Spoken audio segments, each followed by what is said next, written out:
નમસ્કાર. આજે અમે નગર પ્રાથમિક કન્યા શાળા નંબર 1 ની વિદ્યાર્થીનીઓએ કેટલાક હાઇકુની રચના કરી છે તે અમે તમારી સમક્ષ રજૂ કરીશું. શરૂ કરીને વોરન હેસ્ટિંગે ન્યાયતંત્ર. જન્મ થયો છે 15 નવેમ્બરે બિરસા મુંડા.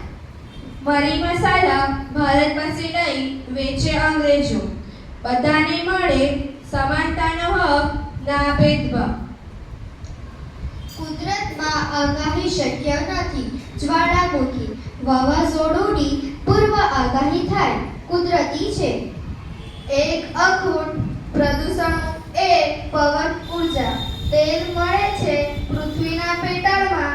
ખનિજ તેલ. સુવર્ણપદક કલા શિક્ષણ ક્ષેત્રે રવિશંકર. ચિત્રકલાના વિશ્વ પિતામહે રવિન્દ્રનાથ. રાણી યશોદા લગ્ન કર્યા એમણે એ માગી. નંદીવર્ધન મહાવીરના ભાઈ નામ છે એ. શહેર નાનું લાગે સોને પ્યારું છે એનું શરીર એ છે એક ગ્રહ એ લીલા રંગનો છે હું નેપચ્યુન. આગાહી નથી જંગલમાં એ લાગે એ દાવાનું.